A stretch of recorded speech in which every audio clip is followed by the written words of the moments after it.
Assalamualaikum warahmatullahi wabarakatuh. Perkenalkan nama saya Bulan Ananda dengan digit NIM terakhir 008 dari kelas 2024A Prodi PGSD. Kali ini saya akan mempresentasikan modul ajar IPA saya beserta dengan bahan ajar serta LKPD. Kali ini modul ajar IPA saya materinya adalah upaya pelestarian makhluk hidup untuk fase B kelas 4. Berikut modul saya pada identitas modul. Di sini pada bab 5 dengan topik masalah sumber daya alam dan pelestarian makhluk hidup. Untuk alokasi waktunya adalah 2 JP, 2 jam 30 menit. Pada alokasi waktu ini adalah 1 jamnya, satu pertemuannya adalah 1 jam 15 menit. Karena 2 JP saya melakukan 2 kali pertemuan. Selanjutnya ada identifikasi persiapan peserta didik. Pada pengetahuan awal, peserta didik sudah mengenal umum tentang lingkungan sekitarnya. Bagaimana lingkungannya, apakah kotor ataukah juga bersih. Namun peserta didik belum dapat mengaitkan antara permasalahan lingkungan dengan kaitannya upaya pelestarian makhluk hidup. Lalu pada minat, di sini peserta didik dapat menunjukkan minat yang sangat tinggi terhadap pembelajaran yang bersifat konkret, visual, dan dekat dengan kehidupan sehari-hari. Pada latar belakangnya, peserta didik itu dari lingkungan sosial yang sangat beragam. Jadi perbedaan latar belakang ini dapat mempengaruhi peserta didik dalam memahami pentingnya pelestarian makhluk hidup. Pada kebutuhan belajar, tentu saja ada visual, auditori, serta kinestetik. Pada visual, peserta didik dapat membutuhkan dukungan berupa media visual seperti gambar, ilustrasi, atau video untuk membantu memahami hubungan antara kondisi lingkungan dan kehidupan makhluk hidup. Pada auditori, peserta didik dapat membutuhkan penjelasan lisan yang jelas, sederhana, dan menggunakan bahasa yang mudah dipahami. Serta kinestetik, di mana peserta didik membutuhkan aktivitas pembelajaran yang melibatkan gerak atau keterlibatan langsung, seperti mengelompokkan gambar, berdiskusi dalam kelompok, atau melakukan permainan sederhana. Lalu selanjutnya ada karakteristik materi pelajaran, yaitu jenis pengetahuan yang akan dicapai. Yang pertama adalah konseptual. Konseptual ini pemahaman tentang hubungan antara permasalahan sumber daya alam dengan kelangsungan hidup makhluk hidup, termasuk hewan dan juga tumbuhan langka. Lalu selanjutnya adalah prosedural, di mana kemampuan peserta didik dapat mengidentifikasi dan menyebutkan langkah-langkah atau upaya pelestarian makhluk hidup. Lalu relevansi kehidupan nyata pada peserta didik adalah materi ini itu sangat relevan dalam kehidupan sehari-hari peserta didik karena sangat berkaitan langsung dengan lingkungan sekitarnya, seperti kebersihan air, keberadaan tumbuhan, serta lingkungan tempat tinggal sekitarnya. Lalu tingkat kesulitan materi ini itu tergolong sedang karena menuntut peserta didik tidak hanya mengingat, tetapi juga memahami hubungan sebab akibatnya. Selain itu adalah struktur materi. Pada materi pembelajaran ini disajikan dengan berfokus langsung pada hubungan antara permasalahan sumber daya alam dengan kelangsungan hidup makhluk hidup. Lalu integrasi nilai dan karakter, materi ini dapat mengintegrasikan nilai-nilai karakter seperti peduli, dari peduli lingkungan, menjaga kebersihan, serta bertanggung jawab untuk menjaga makhluk hidup. Lalu dimensi profil lulusan, yang pertama ada keimanan dan ketakwaan terhadap Tuhan Yang Maha Esa dan berakhlak mulia, bernalar kritis, kolaborasi, dan kreativitas. Untuk desain pembelajaran, pada capaian pembelajaran, saya sudah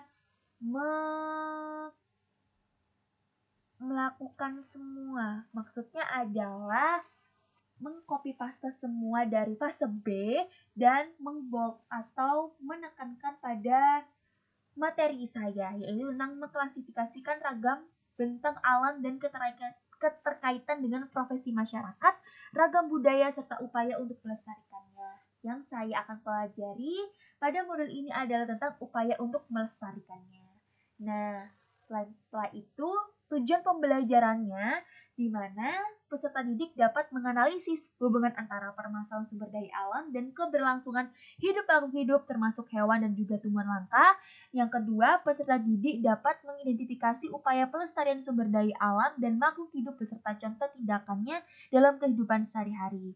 Lalu pada alur ketercapaian tujuan pembelajaran, di sini siswa Peserta didik dapat menjelaskan hubungan antara kerusakan sumber daya alam dan kelangsungan makhluk hidup, lalu memberikan contoh dampak kerusakannya lingkungan terhadap makhluk hidup seperti apa. Peserta didik juga dapat mengidentifikasi upaya pelestariannya, lalu juga menyebutkan contoh tindakan pelestarian dalam kehidupan sehari-hari peserta didik.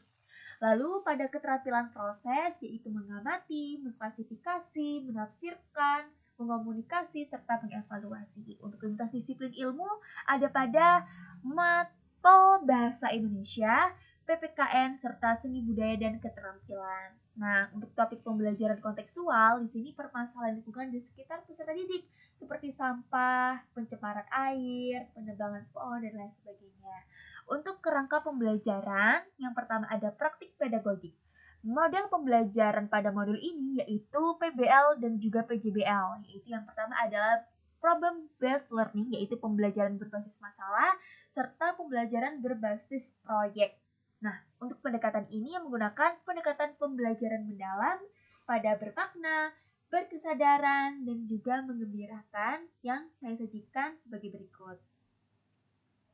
Selanjutnya pada metode pembelajarannya adalah demonstrasi, diskusi kelompok, gallery work, yang dimana gallery work ini adalah siswa memberikan tanggapan hasil karya kelompok lain dengan sticky note. Jadi tidak melakukan presentasi, namun dengan gallery work. Lalu selain itu adalah penugasan proyek kreatif serta presentasi pada proyek kreatif tersebut.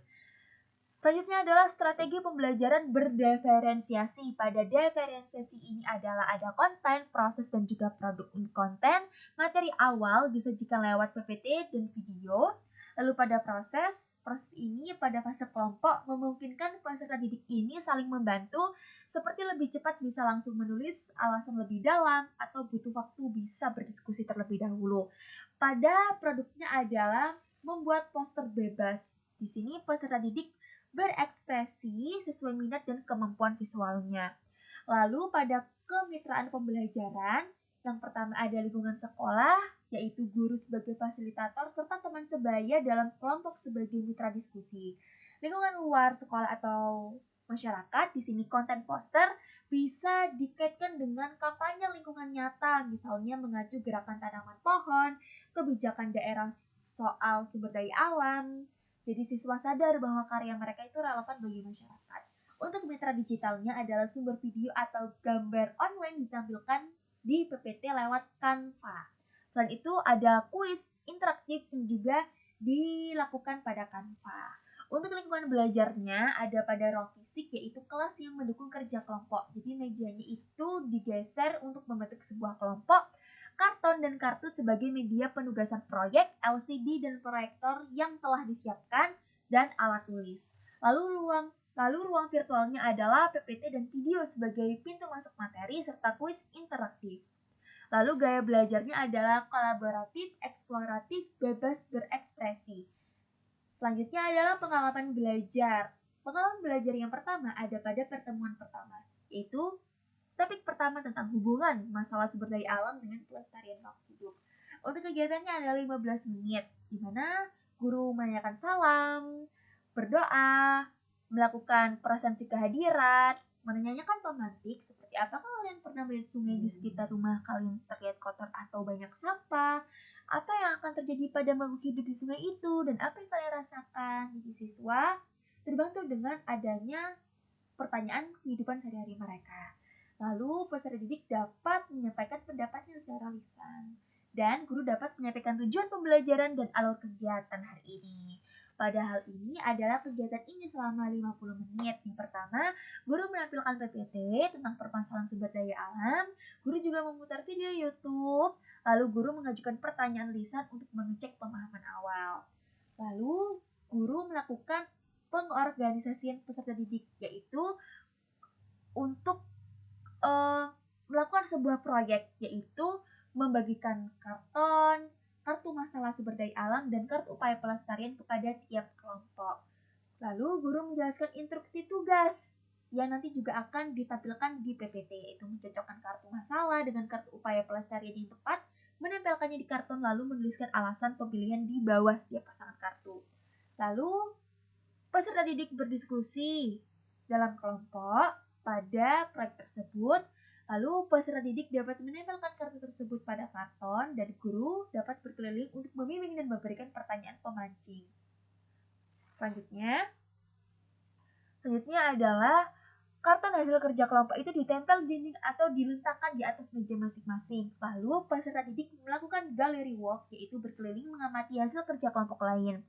Selanjutnya peserta didik dapat berkesempatan memberikan tanggapan lisan melalui sticky note. Untuk kegiatan akhirnya, guru mengajak peserta didik untuk merefleksi, memberikan penguatan, serta menyampaikan informasi kegiatan pertemuan berikutnya. Lalu berdoa dan menutup pembelajaran dengan salam. Selanjutnya ada pertemuan kedua, yaitu upaya pelestarian makhluk hidup. Pada kegiatan awal, seperti biasa, membuka pembelajaran dengan salam, berdoa, dan melakukan presentasi. Guru tidak lupa menyampaikan pertanyaan pemantik. Lalu peserta didik dapat menjawab secara lisan dan guru menyampaikan tujuan pembelajaran dari alur kegiatan hari ini. Untuk kegiatan intinya, guru melakukan tanggung jawab lisan singkat untuk mengecek ingatan peserta didik terhadap materi. Peserta didik secara berkelompok mengikuti kuis interaktif melalui Canva. Guru membahas jawaban kuis bersama-sama dan meluruskan miskonsepsi jika ada. Lalu guru menampilkan 2 hingga 3 poster. Guru dapat menjelaskan kriteria poster tentang melestarikan makhluk hidup. Lalu guru membagikan LKPD. Peserta didik dapat menuliskan tema. Setelah tema dan kalimat ajakan itu disetujui guru, peserta didik dapat membuat poster pada kolom yang tersedia di LKPD. Guru berkeliling juga untuk memantau dan memberikan bimbingan kepada peserta didik.